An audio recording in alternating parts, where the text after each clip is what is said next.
Bienvenue dans l'émission La vérité de l'Évangile avec Andrew Womack, un ministère d'enseignement qui se concentre sur l'amour et la grâce inconditionnelle de Dieu. Sans les enseignements d'Andrew, je ne serais pas là où j'en suis aujourd'hui. Je n'aurais jamais eu la victoire et je vivrais une vie de défaite. Ce sont les enseignements d'Andrew qui m'ont permis de développer cette foi. Et maintenant, voilà Andrew. Bienvenue dans notre émission La vérité de l'Évangile. Aujourd'hui, je continue une série intitulée Comment préparer son cœur. Elle est disponible sous forme de CD ou de DVD et nous proposons également un lot si vous souhaitez recevoir 2 enseignements sur les leçons de la vie de David et les leçons de la vie d'Élie, qui pourront vous être très utiles. J'ai commencé cet enseignement il y a une semaine en parlant de 1 Corinthiens, chapitre 10, versets 6 à 11. Il y est dit que toutes les histoires rapportées dans l'Ancien Testament ont été écrites pour notre bénéfice, pour que nous puissions apprendre à travers elles comment ne pas convoiter, comment ne pas murmurer, comment ne pas commettre toutes ces fautes. Comment préparer son cœur est l'une des leçons que j'ai apprises. Le verset 14 de 2 Chroniques chapitre 12 dit que Roboam fit le mal parce qu'il ne prépara pas son cœur à chercher l'Éternel. C'est la raison pour laquelle tant de gens échouent, parce qu'ils ne se préparent pas. Le mot « préparer » signifie s'y prendre à l'avance. Et dans ce cas, ils n'avaient pas préparé leur cœur à chercher l'Éternel. Ils ne s'étaient pas appliqués à se concentrer sur Dieu. Et c'est ce dont j'ai parlé toute la semaine dernière. Dans la dernière émission, j'ai parlé du psaume chapitre 10 au verset 17, où il est dit dans la version King James en anglais, que le Seigneur prépare notre cœur lorsque nous nous humilions, lorsque nous faisons preuve d'humilité. J'ai donc enseigné lors de la dernière émission que l'humilité est une condition essentielle pour que Dieu prépare, affermisse, établisse ou fixe notre cœur. Toutes ces expressions sont des traductions du mot hébreu kun, K-U-W-N, qui a été utilisé dans 2 Chroniques, chapitre 12, verset 14, où il est dit « Il n'a pas préparé son cœur ». C'est le terme qui a été utilisé par l'auteur. Et pour que votre cœur soit fixé, préparé, établi, affermi, vous devez faire preuve d'humilité, vous humilier, ce qui revient à dire que vous devez devenir dépendant de Dieu. Vous devez vous concentrer sur Dieu. Psaume 10, verset 4 dit que de ne pas avoir Dieu dans toutes ses pensées, c'est de l'orgueil, et c'est ce que fait le méchant. C'est un verset qui paraît très fort et je sais que la grande majorité des chrétiens, ni aucun d'entre nous ne le fait parfaitement.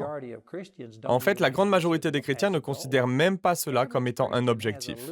Le chrétien moyen réserve une petite partie de sa vie à Dieu, comme le dimanche ou un moment de dévotion quotidienne, ou de temps à autre, mais il ne garde pas sa pensée fixée sur le Seigneur.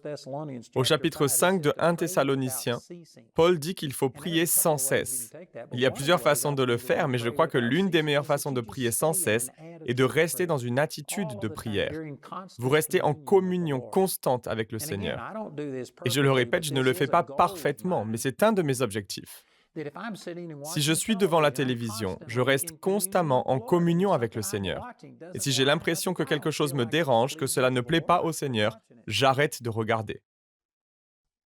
Et je sais que beaucoup se disent, « Eh bien, si je devais faire cela, je pourrais aussi bien me débarrasser de mon poste de télévision. » Eh bien, est-ce que ce serait si grave? La seule bonne chose qui vous manquerait, ce serait mon émission, et d'autres émissions sur l'Évangile et les Écritures qui pourraient vous être utiles. Mais aujourd'hui, Internet suffit pour accéder à tout cela.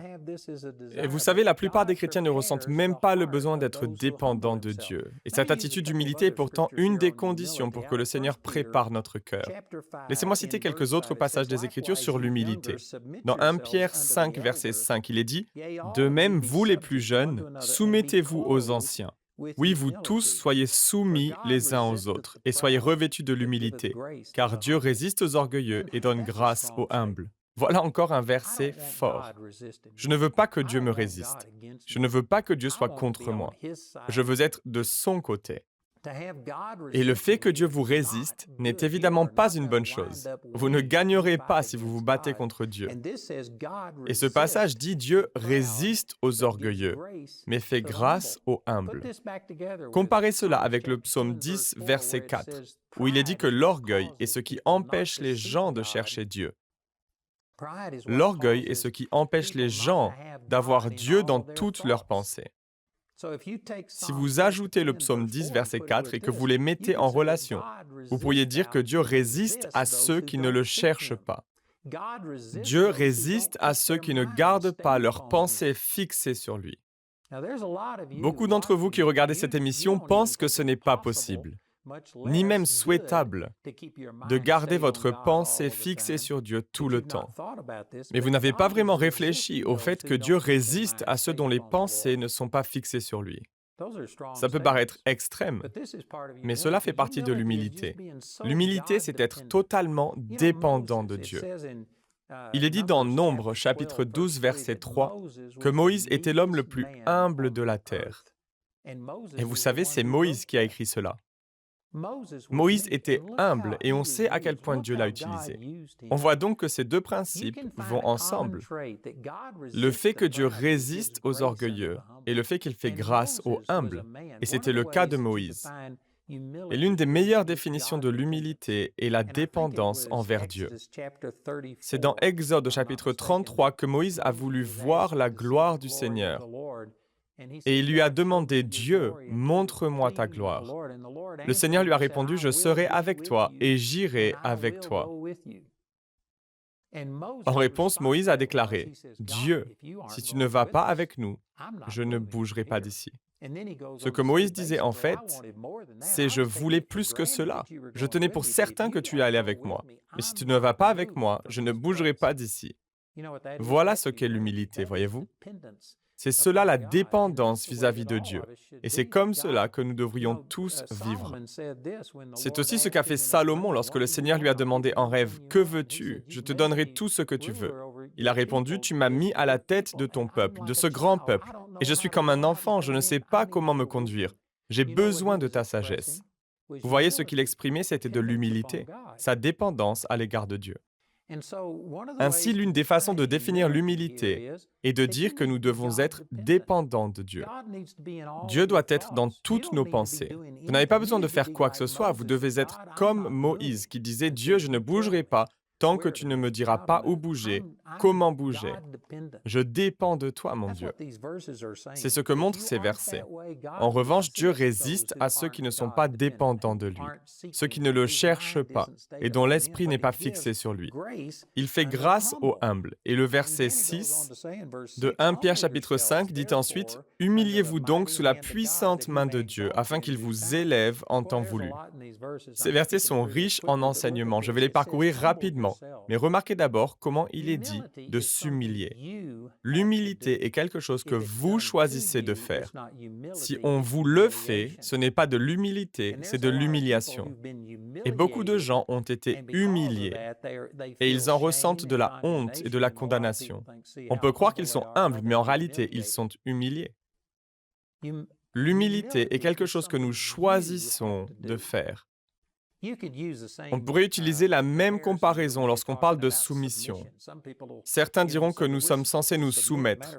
En fait, ce verset nous dit, 1 Pierre 5,5, « Vous les plus jeunes, soumettez-vous à l'aîné. » Mais certains en concluent que la soumission revient à dire, « Je suis ton aîné, tu te soumets à moi. » On ne peut pas obliger une personne à se soumettre. On peut obliger une personne à obéir, mais la soumission est une attitude de cœur et elle doit être faite volontairement. Si elle est imposée, ce n'est pas de l'humilité, ce n'est pas de la soumission, c'est de l'obéissance. On peut forcer l'obéissance, on peut forcer la conformité, mais la soumission est une attitude de cœur. J'ai entendu une fois l'histoire d'un enfant qui était à l'église et qui jouait avec ses voitures sur le banc de devant. Il faisait toutes sortes de bruits. Vroom, il accélérait, il freinait, etc. Ça dérangeait le prédicateur qui a fini par dire « Arrête !» Et le garçon a continué de faire vroom vroom et puis il s'est arrêté. Et le prédicateur lui a dit « Maintenant tu t'assieds et tu te tais. » Le garçon s'est assis sur le banc et a croisé les bras comme ça et il a dit « Je suis peut-être assis à l'extérieur, mais je suis debout à l'intérieur. » Vous voyez, on peut forcer une personne à obéir, mais ce n'est pas de la soumission. Il a simplement obéi sous la contrainte. On peut obliger quelqu'un à être humilié, à passer par une phase d'humiliation, en rendant public son péché ou l'erreur qu'elle a commise. Mais cela ne signifie pas qu'elle est devenue humble. L'humilité est quelque chose qu'on embrasse, c'est quelque chose de volontaire. Et pour en revenir au verset 6 de 1 Pierre chapitre 5, « Humiliez-vous donc sous la puissante main de Dieu, afin qu'il vous élève en temps voulu. » Dans le royaume de Dieu, on s'élève en s'abaissant. Un jour, Jésus a trouvé ses disciples en train de se disputer pour savoir lequel serait le plus grand. Deux de ses disciples, Jacques et Jean, accompagnés de leur mère, lui ont demandé s'ils pouvaient s'asseoir l'un à sa droite et l'autre à sa gauche. Ils étaient toujours en train de se chamailler pour savoir qui aurait la plus haute place. Et Jésus leur a répondu, « Vous savez, dans le système de ce monde, ceux qui ont l'autorité exercent leur domination et leur autorité sur vous, mais ce n'est pas comme cela dans le royaume de Dieu. Celui qui veut être le plus grand dans le royaume des cieux doit être le plus petit. Et celui qui veut dominer les autres doit apprendre à être le serviteur de tous. » C'est de cela que parle ce verset. Humiliez-vous sous la main puissante de Dieu. Soumettez-vous à Dieu, laissez Dieu vous élever, et c'est lui qui vous exaltera. Cela ne veut pas dire que si vous êtes humble, vous ne serez jamais considéré pour quoi que ce soit. Au contraire, Dieu vous exaltera, il vous élèvera. Mais vous n'avez pas besoin de vous exalter et de vous promouvoir vous-même. Vous savez, j'hésite toujours à me donner un exemple, car je ne suis certainement pas parfait dans ce domaine, et je risque donc de me faire critiquer. Mais dans une certaine mesure, j'ai fait l'expérience de ce dont je parle. Et à certains moments de ma vie, Dieu m'a montré qu'il voulait que j'exerce mon ministère dans le monde entier, alors même que tout le monde semblait fuir mes réunions et que je ne touchais presque personne. J'éprouvais la tentation ou le désir de forcer les choses, d'enfoncer les portes, de faire bouger la situation. D'une certaine façon, je suis avantagé, car je n'ai pas beaucoup de talent ou de capacités naturelles. Je n'ai pas confiance en moi, dans le naturel, dans ma chair, et je ne savais pas comment m'y prendre. Grâce à cela, je me trouvais vraiment dans une position où je n'avais pas d'autre choix que de chercher le Seigneur et de m'attendre à lui, de sorte que Dieu m'a finalement exalté. La raison pour laquelle je dis cela, c'est que j'ai des amis qui avançaient au même rythme que moi et qui, dans un sens, ont essayé de forcer les choses. Je connais notamment quelqu'un qui avait mis au point un programme d'enseignement et qui est allé emprunter, j'ai oublié le montant exact, mais c'était 50 ou 70 000 $. Et cela remonte à 20 ou 30 ans. Il a emprunté cet argent, il s'est endetté pour produire cet enseignement très développé qu'il comptait commercialiser, pensant que tout cet argent allait rentrer et que c'est ce qui allait faire démarrer son ministère. Il s'est donc endetté pour essayer d'enfoncer la porte, de forcer son ministère à démarrer. Et en fin de compte, ça n'a pas fonctionné. Le pauvre homme a fini par mourir, il n'est même plus parmi nous. Je pourrais vous donner d'autres exemples de personnes qui ont essayé de forcer les choses. Mais vous devez simplement vous humilier, faire preuve d'humilité et maintenir une bonne relation avec le Seigneur. Et si vous faites cela, Dieu vous élèvera. Il y a des gens dont je pourrais dire le nom, et vous sauriez exactement de qui je parle. Mais lorsqu'ils ont commencé à exercer leur ministère, ils sont venus me voir et m'ont demandé comment faire, et je leur ai donné des conseils. Ensuite, ils m'ont dépassé comme si je faisais marche arrière. Et leur ministère fait partie des plus célèbres qui existent aujourd'hui sur la planète. En voyant cela, j'étais perplexe, et je demandais, Seigneur, que dois-je faire pour commencer à toucher davantage de personnes et avoir un impact sur un plus grand nombre avec les vérités que tu m'as montrées. Cependant, j'ai juste continué avec le Seigneur et maintenant Dieu m'a béni. Et je suis dans la même position qu'eux, me permettant d'atteindre beaucoup de gens. Tout cela pour dire, humiliez-vous sous la puissante main de Dieu et il vous élèvera en temps voulu. Il y a un temps pour toute chose. Vous savez, si vous faites cuire un plat, et si parce que vous avez trop faim, vous le sortez trop tôt, il ne sera peut-être pas cuit. Il peut être encore cru au milieu ou encore congelé et avoir toutes sortes de problèmes. Il y a un temps à respecter. Et parfois, la raison pour laquelle les choses ne fonctionnent pas, c'est simplement parce que ce n'est pas le moment. Au tout début, quand le Seigneur m'a touché pour la première fois et m'a montré les choses qu'il voulait que je fasse, je me souviens d'une fois où j'ai prié en répétant « Mon Dieu, utilise-moi, oh Dieu, utilise-moi ». Je harcelais le Seigneur en lui disant Je veux être utilisé. Je veux toucher la vie des gens. Et le Seigneur m'a parlé. Il m'a répondu en disant, la raison pour laquelle je ne t'utilise pas est que tu n'es pas utilisable. Il m'a dit, si j'exauçais tes vœux et ton désir, et si je te mettais à la télévision et te donnais maintenant un ministère mondial, et si je faisais toutes ces choses, tu ruinerais tout, tu gâcherais tout, tu provoquerais des problèmes et tu ne serais jamais capable de t'en remettre. Si le Seigneur ne m'utilisait pas, c'est parce que je n'étais pas utilisable. Et il m'a parlé et m'a dit, si tu me cherches, si tu t'humilies sous la puissante main de Dieu, je t'élèverai en temps voulu. Et c'est exactement ce que Dieu a fait. Dieu nous a bénis et nous a donné une présence mondiale. Et nous touchons maintenant beaucoup de gens. Mais il y avait un temps pour cela, et il est possible d'être en avance sur Dieu. Vous ne devez pas être en retard sur Dieu, mais vous ne devez pas non plus être en avance sur lui. Vous devez marcher au même rythme que lui. Et au verset suivant, verset 7 de 1 Pierre 5, il est dit « Vous déchargeant sur lui de tous vos soucis, car il se soucie de vous ». C'est souvent cité hors du contexte par ceux qui parlent de se reposer sur le Seigneur. Mais le vrai contexte est celui de l'humilité. Dieu résiste aux orgueilleux, il fait grâce aux humbles. C'est pourquoi il est écrit « Humiliez-vous sous la puissante main de Dieu afin qu'il vous élève ». C'est ainsi que l'on s'humilie. Un des traits caractéristiques des personnes humbles est qu'elles placent tous leurs soucis sur le Seigneur, car il prend soin d'elles et elles le savent. Si vous vous inquiétez au sujet de quelque chose, disons que vous avez un problème financier et que vous essayez de trouver comment vous allez joindre les deux bouts.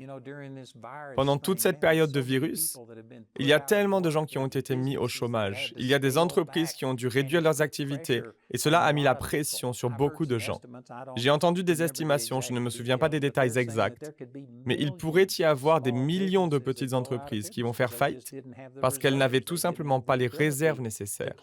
Elles n'avaient pas la capacité de fermer et de continuer à fonctionner. Vous vous trouvez peut-être dans l'une de ces situations. Et si vous passez votre temps à vous inquiéter, « Seigneur, comment vais-je faire cela? Seigneur, comment vais-je garder ma famille unie? Comment vais-je surmonter cette maladie, résoudre ces problèmes financiers? » Et si cela vous empêche de dormir la nuit, et que vous vous inquiétez, je vous le dis avec mon cœur et dans l'amour, mais vous ne vous êtes pas humilié. Parce que l'humilité consiste notamment à remettre tous vos problèmes au Seigneur parce qu'il prend soin de vous. Si vous ressentez ce fardeau et ce poids, si vous êtes constamment découragé et vous demandez « Mon Dieu, comment vais-je m'en sortir ?» Ce n'est pas de l'humilité. L'humilité, c'est dire « Dieu, Seigneur, c'est ton problème. Je suis à ton service, je me suis consacré à toi. Je me suis humilié et une partie de cette humilité est que je te confie ce problème. Mon Dieu, c'est ton problème. » Vous savez, je garde ce petit dessin humoristique qui m'a été donné il y a plusieurs années et que je garde toujours sous les yeux. C'est un simple petit dessin en noir et blanc qui montre un homme assis dans son lit. Ses yeux sont grands ouverts et injectés de sang. On peut voir qu'il a du mal à dormir. Il est éveillé et il s'inquiète pour un tas de choses. Et on peut voir une bulle de dialogue qui vient du ciel. C'est Dieu qui parle et qui dit « Mon enfant, endors-toi. Je vais rester debout toute la nuit de toute façon. » Et c'est quelque chose qui me parle vraiment. Au lieu de rester éveillé et de m'inquiéter, l'Écriture dit dans l'un des psaumes qu'il est vain de se lever tôt et de se coucher tard, de manger le pain de la douleur, car le Seigneur donne le sommeil à ses bien-aimés. Vous pouvez vous décharger de tous vos soucis sur le Seigneur. Les problèmes auxquels vous faites face seront toujours là demain, mais oubliez-les. Dites « Seigneur, c'est ton problème. » Je sais que c'est plus facile de le dire que de le faire. Mais néanmoins, si vous êtes une personne stressée et que vous vous sentez dépassé par les événements, si vous vous demandez comment faire et il semble que le désastre vous menace, vous devez simplement vous en remettre à Dieu. Vous savez, un de mes bons amis, Bob Nichols, fait partie de mon conseil d'administration. Il était pasteur de la cathédrale Calvary à Fort Worth, au Texas, aux États-Unis. Ils ont tout récemment confié cette assemblée à une autre église. Mais il est dans le ministère depuis plus de 50 ans et il a traversé des périodes très difficiles. Et j'ai été à ses côtés pendant certaines d'entre elles. Et un jour, il a été confronté à des difficultés financières, des dettes arrivées à échéance sur son bâtiment. Il semblait qu'il allait tout perdre. Personne ne voulait lui accorder un prêt. Rien ne s'arrangeait. Et il semblait qu'il allait tout perdre après des décennies consacrées au ministère dans la région de Fort Worth, au Texas. Et si je me souviens bien de l'histoire, il est allé dans un champ et il a passé toute la nuit à prier dans ce champ en disant « Oh mon Dieu, tu dois faire quelque chose. J'ai besoin d'un miracle. » Et finalement, le jour s'est levé et il a réalisé que les gens passaient en voiture et pouvaient le voir dans ce chant. De toute façon, il n'avait pas reçu de réponse de Dieu. Et le jour commençait à se lever. Il ne voulait pas être vu dans ce champ et passer pour un fou. Il est donc retourné dans sa voiture et quand il a allumé le moteur, une voix s'est immédiatement fait entendre qui disait « Prêcheur, tu n'as aucun problème. Tout ce dont tu as besoin est de faire confiance à Dieu. » Et il a immédiatement éteint sa voiture. Il a pensé « Mon Dieu, est-ce que c'est toi ?» Et il s'est avéré que c'était un évangéliste à la radio, appelé R.W. Schambach, qui avait l'habitude de répéter cette phrase. Mais pendant un instant, Bob Nichols ne s'est pas rendu compte que c'était la radio qu'il avait laissé allumer. Et il a cru que c'était la voix de Dieu. Mais en méditant sur ce qui lui était arrivé, il s'est dit « Mon Dieu, si ça avait été toi, ça n'aurait pas été différent que de l'entendre de la bouche de R.W. Schambach. » Et il en a conclu « C'est vrai, ce n'est pas mon problème, c'est ton problème. Mon problème est dans tes mains. Je n'ai pas de problème. » Et il a décidé de s'en remettre à Dieu. Et après cela, un riche cow-boy qu'il avait écouté à la radio est venu le voir et lui a demandé « Que puis-je faire pour vous aider ?» Et Bob lui a expliqué la situation. Il lui a dit « Nous avons ces dettes qui arrivent à échéance, je ne peux pas les payer et je n'ai pas pu convaincre la banque de me faire un prêt. » Le cow-boy en question était très riche. Il s'est rendu à la banque et a obtenu le prêt pour son ami Bob Nichols. Tout s'est donc arrangé. Et Dieu soit loué, il a obtenu son prêt et a pu sauver son bâtiment.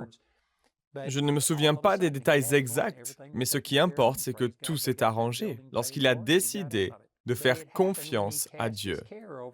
Voilà ce qu'est l'humilité.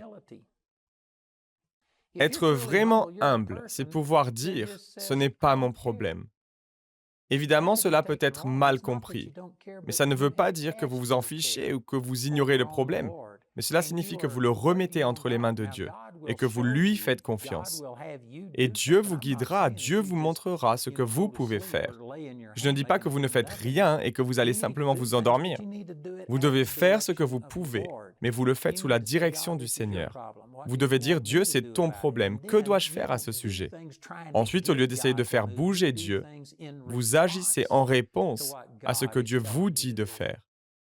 C'est là toute la différence. Il y a une énorme différence entre le fait d'agir en se considérant soi-même comme responsable et le fait d'agir sous la direction de Dieu, à qui l'on a remis la responsabilité. Aux yeux des autres, il peut sembler qu'il n'y a pas de différence entre les deux. Mais toute la différence vient du fait que vous avez remis la responsabilité de vos problèmes au Seigneur. Vous vous êtes humilié.